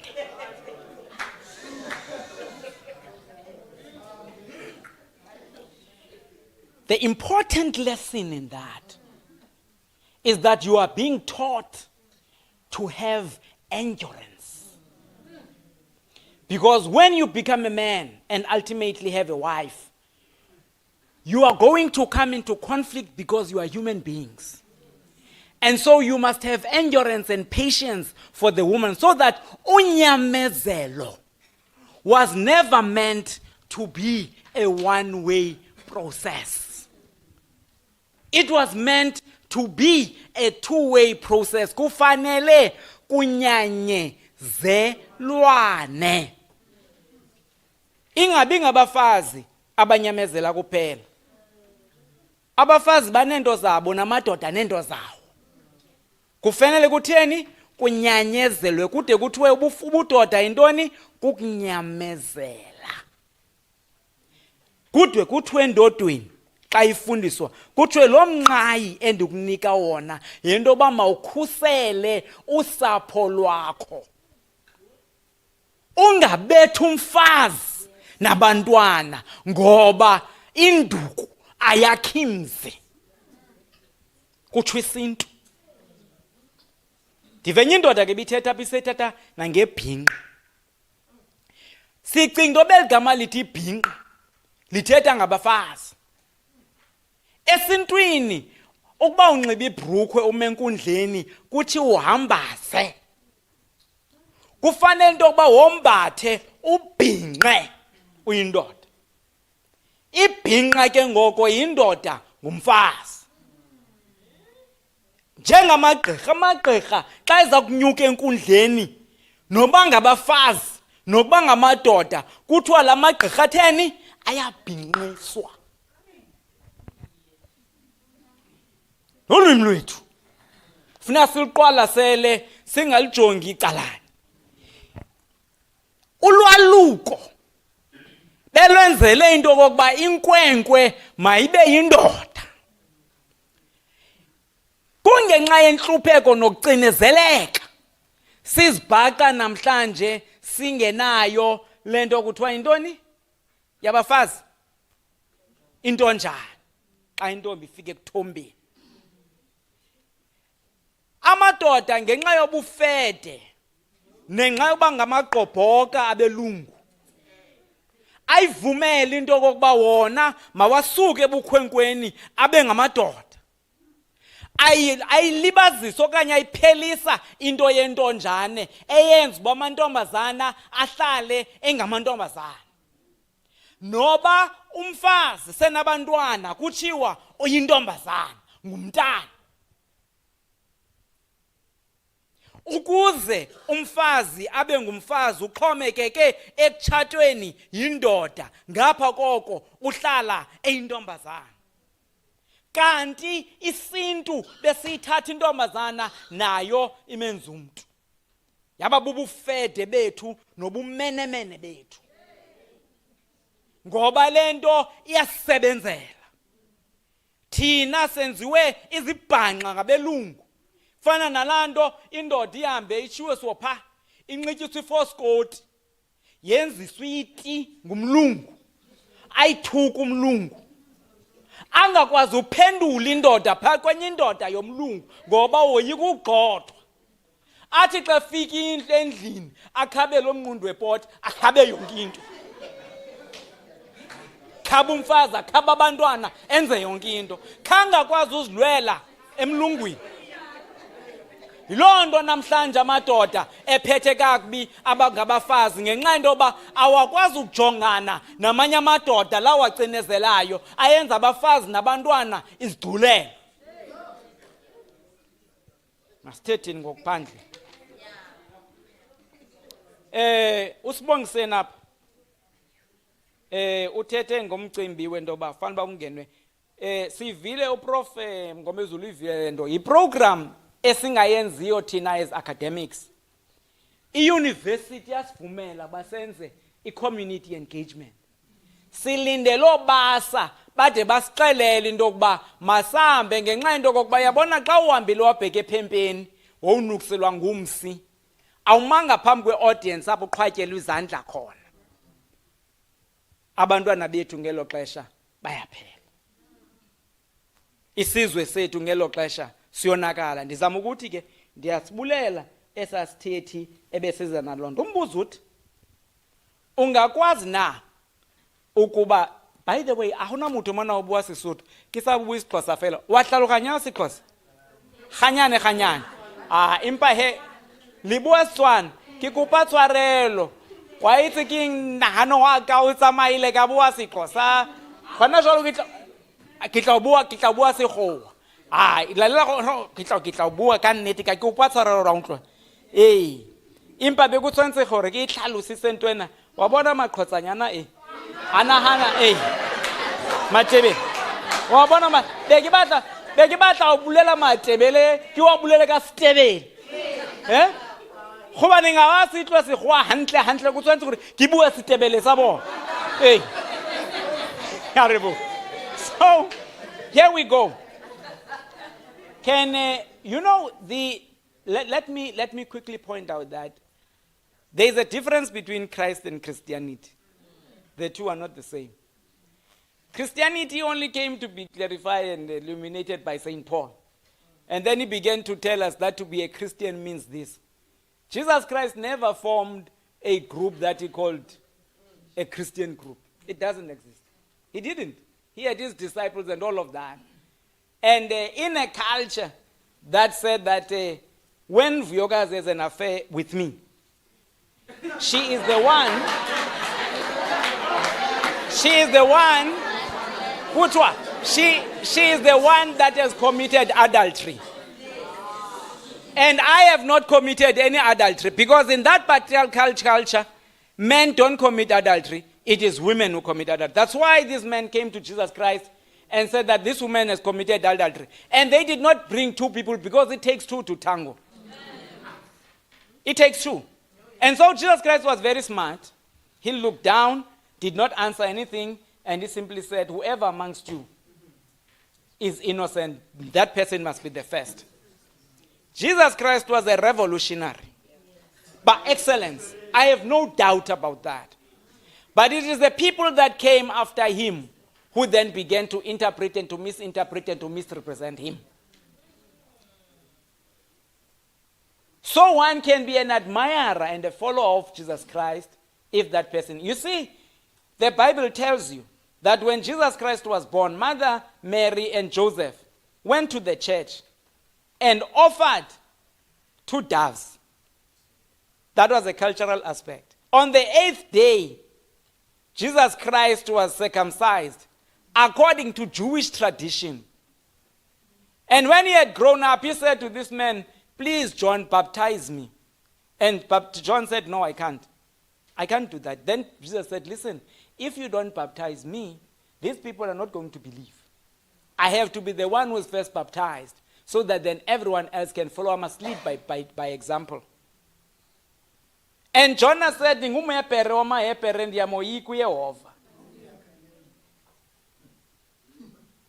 were proud of their Jewishness.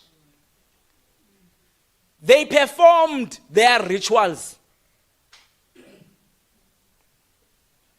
They did in their time, including Jesus Christ.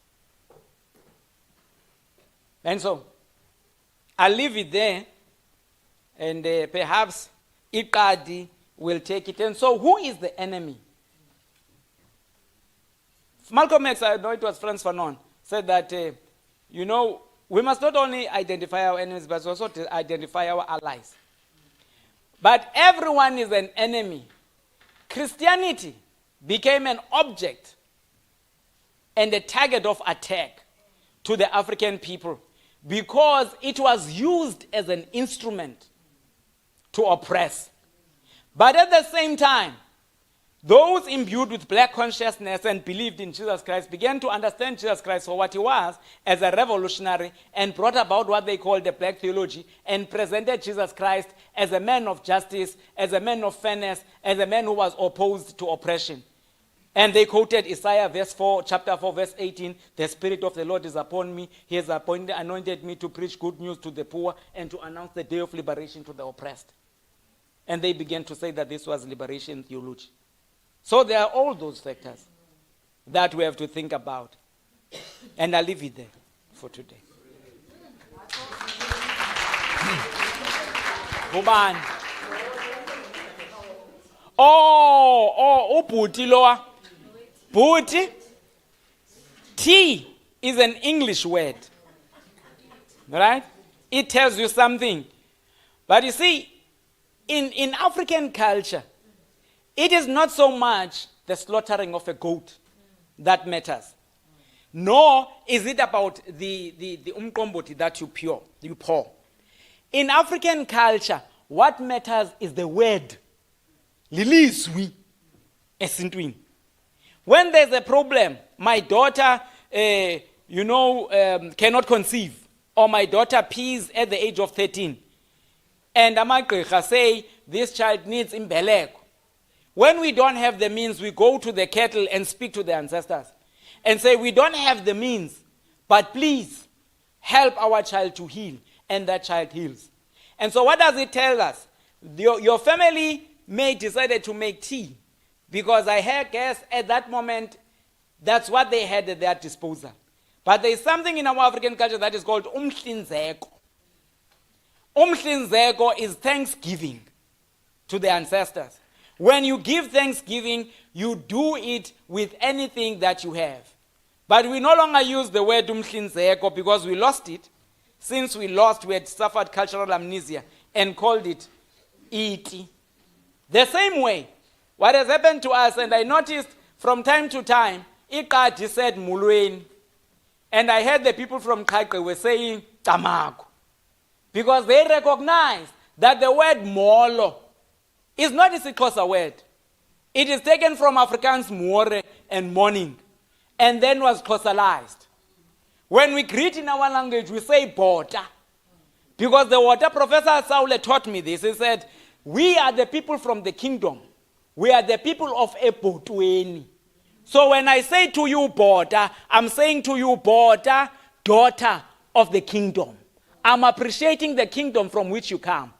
We say tamaku because the word tamaku comes from amacham. Amacham is water, and water is life. So when I say to you tamaku, I'm wishing you life. So we make sense, but we thought that this is a word that is only used by Amagqekha. It was demonized, and it has got nothing to do with Amagqekha, but everything to do with all African people. And so Tabawo chooses not to identify with the family. Fine. That is a choice that she has made. It's a choice she will live with. For every action and for every inaction, there are consequences.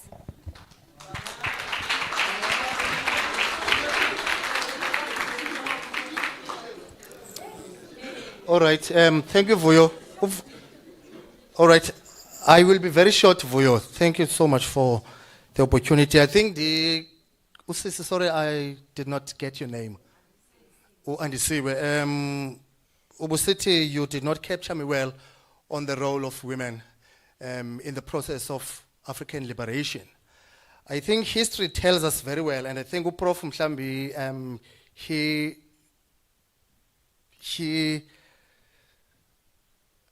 he said it very well, and I did not dwell into that. But I think even in terms of our African spirituality, you know, there are ingoma that would even center the role of women when things are not going well in our homesteads.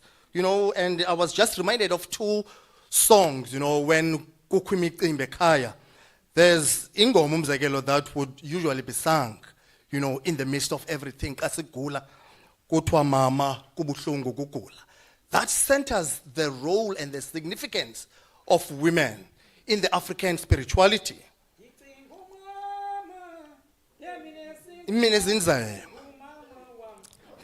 And also I think that is something that we cannot deny. The role of women. Also, umzekelo, you know, abantu abenza amasiko. You know, xa kuthiwa inkomo ayivumi. You know, ikhaya lizawudibana ikhaya, and there's only one voice that will rescue the family kulo crisis. Kuzawuthiwa sicela ukhokho dadobawo athethe nenkomo ivule umlomo inkomo. Noba indoda ibiseme nomkhonto kodwa kufuneka ilizwi likakhokho dadobawo. So mhlawumbi kanti ngenanga kuyo sisiwami kodwa ke nam I am pro ndikunye no prof ukuthi abantu abangomama we need to center them in our African agenda. Ngenxa yexesha Prof Beki kulomcimbi we road show, I think Nkosi yam ubhuti besithi ezinto funeke zinwenwe kamnandi umphathi wami ukhona power CANRAD nguye ophethe izitixo kodwa ke ndiyaqonda ba siyinotile lonto. Ndikhawulezile sisivuyo i-social death Nkosi yam ya ndikubambile mhlawumbi noba ngumcimbi lowo mhlawumbi prof kwi-seminar zethu ezilandelayo we must unpack that. And then okokugqibela Nkosi yam, how do we identify the enemy? Umama uJulia Tare ndithanda umamela kakhulu wase-America uthi in the process we need to firstly identify our program of action. And whoever is against that program of action, siqala pha uku identify the enemy. As long as we do not have our agenda as Africans, we will always go to the agenda yabanye abantu. We need to self-identify, we identify ourselves, and then we say, what is our agenda? And whoever blocks us, the agenda yethu, that will be the first enemy. Enkosi kakhulu Vuyo.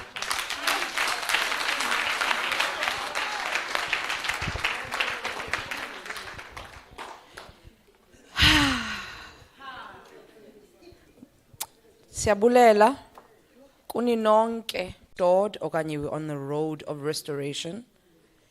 I'm sure there are questions ezingaphendulekiyo naxa ucingayo there'll be questions that arise because this is what happens when something is evoked kuwe. Please join us for some tea. Namanzi. Prof? Yes. Please join us for some tea. Namanzi, there's a word I heard, a theme I heard today, or something I heard. Matole anyongande kukudlelana. This is deep.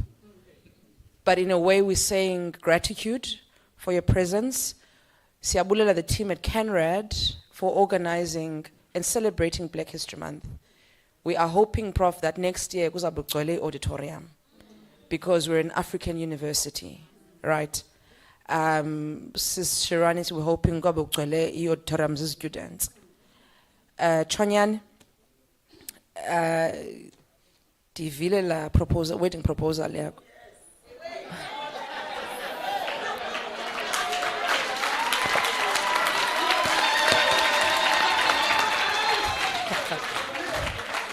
I'll have you know, it's an inside joke. He tells me this all the time, but I didn't think he would say it in front of people. Siyabulela. I'm sure you heard when I read the bio that Prof has taught here. Some of us are hoping that he'll come back one day and come back home because Nelson Mandela is home.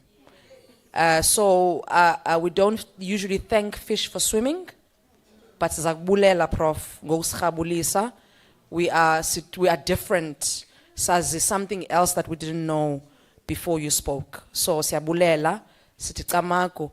Putsonwabo, usekhaya, but sizakubulela ke namhlanje because usikhabulisile. Kamnandi, use second floor in North Campus. Xa nifuna ubuze eminye imibuzo, ukhona apha, uyafikeleleka. Good night everybody and travel home safely. Thank you. Oh, sorry. There is another event, Afrophobia, Post-Apartheid, South Africa, a legacy of white supremacy. Kuzabe kuku advocate Tembeka Ngcukaitobi, known as Advocate Bay to some, and Prof. and Mr. Mputumi Ntabeni. This is on Thursday, the 29th of February at 5 to 7 at the Business School in 2nd Avenue. It will also be online, and I will not be a program director that day.